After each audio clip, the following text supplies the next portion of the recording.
Hi friends எல்லாம் எப்படி இருக்கீங்க? நல்லா இருக்கீங்களா? கொஞ்சம் எக்கோ அடிக்குதா? சட்டை போடலன்னா நினச்சிக்காதீங்க. ஓகே.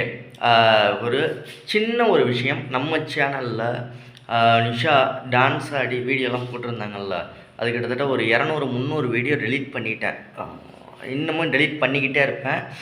டெலீட் பண்ணிடுவேன் சீக்கிரமாகவே. நாளைக்கு காலையிலக்குள்ளே எவ்வளோ முடியுமோ அவ்வளோ வீடியோ நம்ம சேனலில் உள்ள வீடியோ நிஷா ரிலேட்டடான வீடியோ.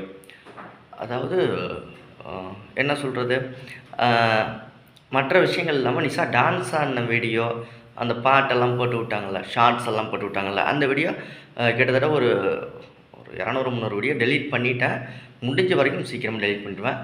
என்ன ஒரு ரீசன்லாம் கேட்டுக்கோங்க, ஜாலியாக எடுத்துக்கோங்க அந்த வீடியோவை. தம்ப்நெயில் பார்த்துட்டு டைட்டில் பார்த்துட்டு அதெல்லாம் கமெண்ட் பண்ணாதீங்க. ஓகே. நான் சாப்பிட்டேன். காலையில் 5 மணிக்கு எழுந்திரிச்சு லாரி ஓட்ட போகணும். லாரி ஓட்ட போயில காலையில் பார்க்கலாம். ஒரு சின்ன விஷயம் நிஷா கேட்டாங்க. என்ன கேட்டாங்க அப்படின்னா, நான் டான்ஸ் ஆடி நீ சோறு திங்கிற அந்த மாதிரி அது கேட்கக்கூடாத ஒரு கேள்வி. ஏன்னா கல்யாணம் ஆகி 10 வருஷம் ஆகுது. 1 வருஷம் இல்லை புதுசாக கல்யாணம் ஆனவங்க, 2 குழந்த, தரணீஸுக்கே 9 வயசு. திடீர்னு கேட்டாங்க. அது கேட்கவும் எனக்கு ஒரு மாதிரி ஒரு சங்கடம் ஆயிடுச்சு. நான் டான்ஸ் ஆடுறத ஊரே பார்க்குது. அந்த மாதிரி எங்களுக்குள்ளே ஒரு சின்ன வாக்குவாதம், சின்ன சண்டைன்னு வச்சுக்கோங்களேன். ஏன்னா திடீர்னு எதுக்காக இந்த வீடியோ போடுறேன், இதையும் ஒரு வீடியோ எடுத்து போடுவியாடா அப்படின்னு கேட்பீங்க. எதுக்காக இந்த வீடியோ எடுத்து போடுறேன்னா, திடீர்னு நம்ம சேனலில் நிறைய வீடியோலாம் காணாமல் போயிடுச்சு அப்படின்னு நீங்கள் நினைக்கக்கூடாதுல்ல. அதனால் அவங்க கேட்ட கேள்வியிலையும் தப்பு கிடையாது. புருஷனை சம்பாரித்து கொடுக்கணுமா இல்லையா? மண் மாதிரி இருந்துக்கிட்டு இருந்தோன்னா அது தப்பான ஒரு விஷயம். அதுக்காக தான் நான் லாரி ஓட்ட இங்கே நான் இப்போ மட்டும் லாரி ஓட்டல, அது கிட்டத்தட்ட நிஷாவை கல்யாணம் பண்ணதுலேருந்து. ஆனால் திடீர்னு இந்த ஒரு கேள்வி எனக்கு ரொம்ப சங்கடமாயிருச்சு. விலாகெல்லாம் வரும், நிஷாவோட விலாகெல்லாம் வரும். கோயில் வீடியோ போடுவாங்க, அன்னதானம் பண்ணுவாங்க, மற்றபடி வீட்டில் நடக்கிற இதெல்லாம் பண்ணுவாங்க. பொண்டாட்டி டான்ஸ் ஆடி அவங்களே கேட்டாங்க, நான் டான்ஸ் ஆடுறத 10 லட்சம் பேர் பார்க்குறாங்க, 1 லட்சம் பேர் பார்க்குறாங்க, உன் பொண்டாட்டி டான்ஸ் ஆடுறத 10 பேர் பார்க்கணுமா அப்படின்னு சொல்லி கேட்டாங்க. இனிமேல் எந்த ஒரு காரணத்தினாலையும் எந்த ஒரு விஷயத்தினாலையும் என்னால் முடிஞ்ச வரைக்கும் அழிச்சு விட்டுறேன் அந்த வீடியோவை எல்லாம். இனிமேல் எப்பவுமே நிஷாவோட டான்ஸ் வீடியோ வராது, விலாகெல்லாம் வரும். ஓகே. காலையில் 5 மணிக்கு நான் எழுந்திரிச்சு வேலைக்கு போகணும். பக்காவாக துணியெல்லாம் துவைச்சி வச்சுட்டேன், சூப்பராக துவைச்சி வச்சுட்டேன். துவைக்க வேண்டிய விஷயம் 2 விஷயம் இருக்குது. ஒன்று என்னோடய சட்டை, போடலையில் சட்டை, அந்த சட்டை, இந்த போட்டிருந்தேன்ல சட்டை, அந்த சட்டை. நிஷாவோட நைட்டி எப்போவுமே தனியாக இருக்கிறதுனால நிஷாவோட நைட்டியை மட்டும் கையில் வச்சுக்குவேன், அவ்வளோதான். மற்றபடி வேறு ஒன்றும் இல்லைங்க. அரிசி கொஞ்சோண்டு இருக்குது, இங்கே இருக்குது, அரிசி கொஞ்சோண்டு இருக்குது, அவ்வளோதான். அரிசியை தவிர்த்து வேறு எதுவும் இல்லை. தப்பான ஒரு விஷயம் என்னென்னா, இந்த வீடியோ பார்க்குற நீங்களோ யாரோ பொண்டாட்டி இந்த மாதிரி ஒரு கேள்வி கேட்குற அளவுக்கு வாழாதீங்க, சரிங்களா? நிஷா எனக்கு கேட்டது அப்படியே செருப்பு 10 பேர் சுற்றி நின்று செருப்பு எடுத்து அடித்தா எப்படி இருக்கும் அந்த மாதிரி இருந்துச்சு. அவளோட பேஷன் அவளுக்கு புரியலை. என்னென்னா, இப்போ நிஷான்னா யாருக்கும் தெரியுமா? செல்வா பொண்டாட்டி நிஷான்னா யாருக்கும் தெரியுமா? கண்டிப்பாக தெரியாது. அவளுக்கு நல்லா என்ன டான்ஸ் ஆட சொன்னீங்கன்னா ஆட தெரியுமா? ஆட தெரியாது. அவளோட பேஷன், அவளுக்கு இதில் இன்ட்ரெஸ்ட் இருக்குது.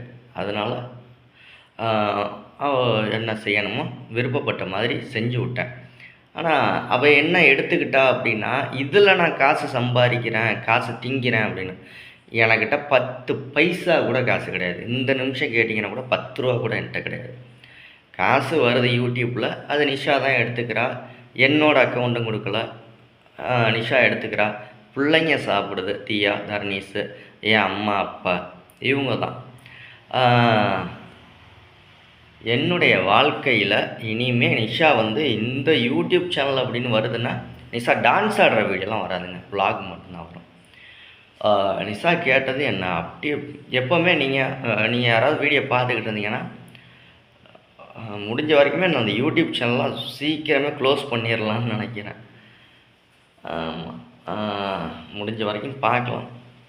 ஓகேங்களா? ஓகே. என்னோடய வீடு எப்படி இருக்குன்னு சொல்லுங்கள். சூப்பராக இருக்குங்களா? யாருமே இல்லை, நான் தான். இதெல்லாம் நீங்கள் போட்டாச்சு. கேட்ட கேள்வி ஒன்று ஒன்று செருப்பால் அடித்த மாதிரி இருக்குது. ஆனால் கமிட்மெண்ட்டு நிறையா இருக்குது. ஒரு 4-5 நாளைக்கு கமிட்மெண்ட் இருக்குது. நிறைய ப்ரமோஷன் பண்ண வேண்டியது இருக்குது நம்ம சேனலில். இட்ஸ் லாஸ்ட்டு வீடியோன்னு கூட நினச்சிங்க. லாஸ்ட்டு வீடியோ கிடையாது. நிஷாவும் ஒரு 2-3 வீடியோ வருவாங்க. ஆனால் கேட்ட கேள்வி, பொண்டாட்டியை டான்ஸ் ஆட சொல்லி நான் அந்த சோத்தை திங்கிறேன் அப்படின்னு அவங்க கேட்டது எனக்கு மனசங்கடமாக இருக்குது.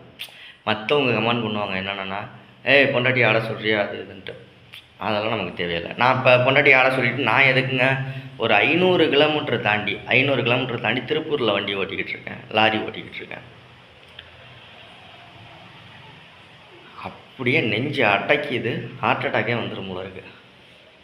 நான் அந்த வீடியோ இப்போ எடுத்துக்கிட்டு இருக்கேன். நிஷா ஃபோன் இப்போ தான் பேசிட்டு கட் பண்ணேன். இனிமேல் நிஷாவோட வீடியோ முழுக்க 200 வீடியோ டெலீட் பண்ணிட்டேன். இன்னும் ஒரு 700-800 வீடியோ இருக்கும். எல்லாத்தையும் டெலீட் பண்ணி விட்டுறேன். நிஷாவோட வீடியோ விலாக் வீடியோ, கோயிலுக்கு போகிறது, சமைக்கிறது, அந்த மாதிரி வீடியோக்கள் மட்டுமே வருமே தவிர நிஷாவை இனிமேல் டான்ஸ் ஆடி அந்த மாதிரி ஒரு விஷயங்கள் வராது. அது அவளுக்கு ஒரு இதுன்னு நினச்சேன், என்கரேஜ் பண்ணலான்னு. பொண்டாட்டியை எந்த ஒரு புருஷனும் என்கரேஜ் பண்ண மாட்டாங்க. நிஷாவை இன்றைக்கி இந்த தமிழ்நாட்டில் போய் கேட்டிங்கன்னா 3 லட்சம், நிஷா விலாகில் ஒரு 1 லட்சம், 4 லட்சம், 5 லட்சம் பேருக்கு தெரியும். 5 லட்சம் பேருக்கு நிஷாவை தெரியும்.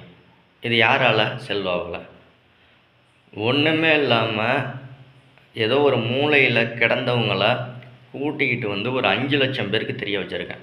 ரோட்டில் போனால் நிஷாம்பாங்க, வீட்டில் போனால் நிஷாம்பாங்க, தெருவில் போனால் நிஷாம்பாங்க. இந்த ஒரு கேள்வி கேட்டது எனக்கே உறுத்த ஆரம்பிச்சிருச்சு. நான் இப்போ லாரி ஓட்டுறேன், எனக்கு 2000-3000 சம்பளம் வரும். அந்த காசை வச்சு குடும்பத்தை நடத்தலாம். யூடியூப் அப்படிங்கிற ஒரு விஷயத்த நிஷாவை கொஞ்சம் கொஞ்சமாக நிறுத்திடலாம். பாவம் தானே அவளும். இந்த ஒரு கேள்வி கேட்குற அளவுக்கு நான் வச்சுக்கிட்டேன்னா என்ன மாதிரி ஒரு கேவலமான புருஷன் யாருமே இல்லை. ரொம்ப நன்றிங்க. இது நான் எதுக்கு வீடியோவை எடுத்து போகிறேன்னா, உங்கள் குடும்ப சூழ்நிலைகளையும் இந்த மாதிரி பொண்டாட்டியை வச்சு சம்பாரித்து பொண்டாட்டி ஒரு கேள்வி கேட்குற அளவுக்கு வச்சுக்காதீங்க, சரிங்களா? வச்சுக்காதீங்க. அதே மாதிரி புருஷன் பொண்டாட்டி சம்பாதிக்கலாம், 2 பேரும் தான் வேலைக்கு போகிறாங்க. எந்த குடும்பத்தில் புருஷனும் வேலைக்கு போகிறாங்க, பொண்டாட்டியும் வேலைக்கு போகிறாங்க. இது ஒரு வேலை தாங்க. அவள் கேட்ட கேள்வி என்னன்னு எனக்கு தெரியாது. எனிவே, நல்வாழ்த்துக்கள். இந்த வீடியோ நான் எடுக்கிறது நிஷாவுக்குமே தெரியாது. பப்ளிஷ் பண்ணுறேன். இனிமேல் நிஷா டான்ஸ் எல்லாம் ஆட மாட்டேன். எல்லா வீடியோவும் டெலீட் பண்ணி விட்டேன். சேனலில் இருந்தால் வரும். இன்னும் மறுபடியும் உட்காந்து டெலீட் பண்ண போகிறேன். ஓகே, வாழ்த்துக்கள். Love you. சப்போர்ட் பண்ணுங்கள். சட்டை போடல அப்படி இப்படின்ட்டுலாம் இல்லை. இது ஒரு எதுவாக வேணாலும் எடுத்துக்கோங்க. அட்வைஸ் பண்ணுறது எனக்கு பிடிக்காது. காலையில் வேலைக்கு கிளம்பி போகணும். பாய். Love you.